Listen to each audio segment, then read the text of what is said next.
A History of the Dukes of York, the royal title that shaped Britain's destiny. Welcome, royal watchers, to Crown Chronicles, your one-stop destination for all things regal, riveting, and richly wrapped in centuries of royal intrigue. If you love uncovering the real stories behind Britain's most powerful and controversial titles, then make sure to hit that subscribe button and turn on your notification bell, so you never miss a single moment from the world's most talked about monarchy. Because today, we're diving into a title that has carried both prestige and peril, power and pain, the Duke of York. This isn't just any royal title. The story of the Dukes of York is one woven deep into the tapestry of British history, a tale of ambition, betrayal, triumph, and tragedy that stretches back over 600 years. From the battlefields of the Wars of the Roses to the glittering halls of Buckingham Palace, the title Duke of York has been both a badge of honor and, some say, a curse. Our journey begins in the 14th century, the age of knights, castles, and dynastic struggles. The first Duke of York was Edmund of Langley, the fourth surviving son of King Edward III. Born in 1341, Edmund was a loyal prince, a seasoned soldier, and founder of what would later be called the House of York, one of two great factions that tore England apart during the Wars of the Roses. But Edmund's legacy went far beyond his lifetime.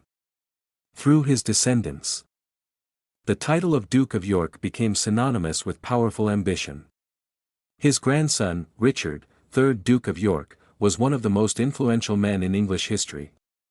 Intelligent, assertive, and with a legitimate claim to the throne, Richard dared to challenge the weak and troubled rule of King Henry VI. His fight for what he believed was his rightful crown sparked the bloody Wars of the Roses, a 30-year conflict that reshaped England's monarchy forever. Though Richard himself was slain in battle in 1460, his death wasn't the end, it was the spark. Just months later, his son Edward took the throne as King Edward IV, making the House of York the ruling dynasty of England. In a twist of fate, the title that began with Edmund's loyalty to the crown ultimately produced a line that claimed the crown itself. However, the story of the Yorks has never been without heartbreak. After Edward IV came his brother, Richard III, another Duke of York before ascending the throne. History remembers him as one of England's most controversial monarchs, ambitious, cunning, and accused of murdering his nephews, the famous princes in the Tower.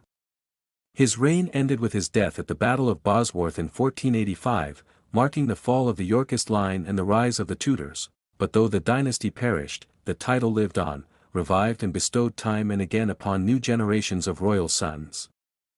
And with each new Duke of York came new stories of royal duty, scandal, and destiny. Fast forward to the 17th century, James Stuart, the second surviving son of King Charles I, became the Duke of York.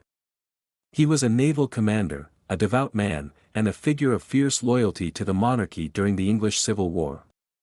But his destiny would go far beyond the title. When his brother, King Charles II, died without a legitimate heir, James became King James II of England and VII of Scotland, and here's where the York curse begins to take shape. James's reign ended in disaster, overthrown in the Glorious Revolution of 1688, forced into exile, and remembered as Britain's last Catholic monarch.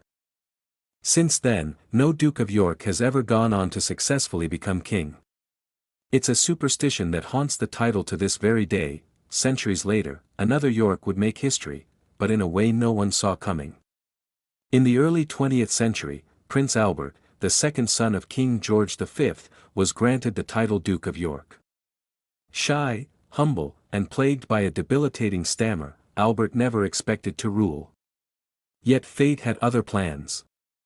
When his brother, King Edward VIII, abdicated in 1936 to marry Wallis Simpson, Albert reluctantly became King George VI.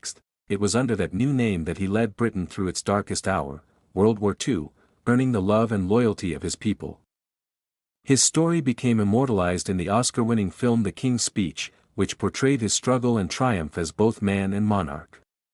But the eerie pattern of the Yorks continued, for though he overcame his fears, his reign was marked by immense stress and an early death at just 56, and now, we arrive at modern times, where the title Duke of York carries both royal prestige and public controversy.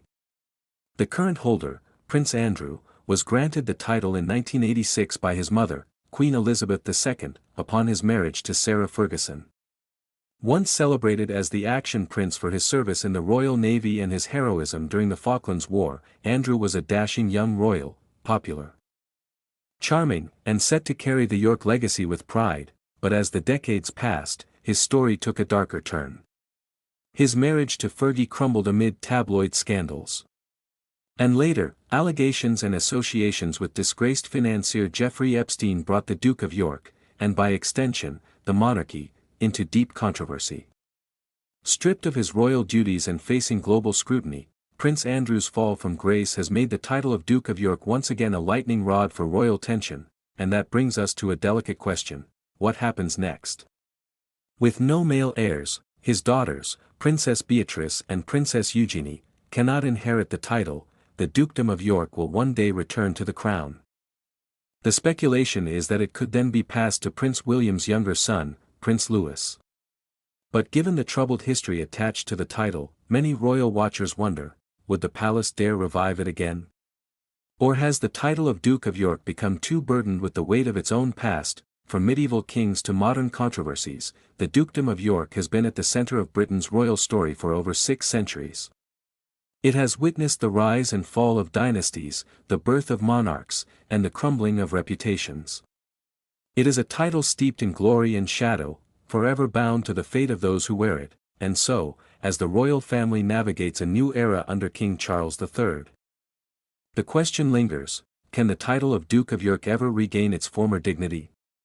Or will it forever remain a symbol of royal ambition gone awry? One thing is certain: the story of the Dukes of York is far from over.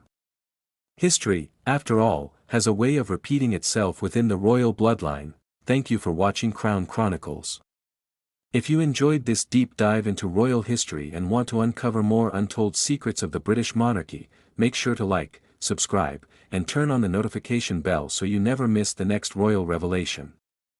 Until next time, stay curious, stay royal, and remember, every crown has its story.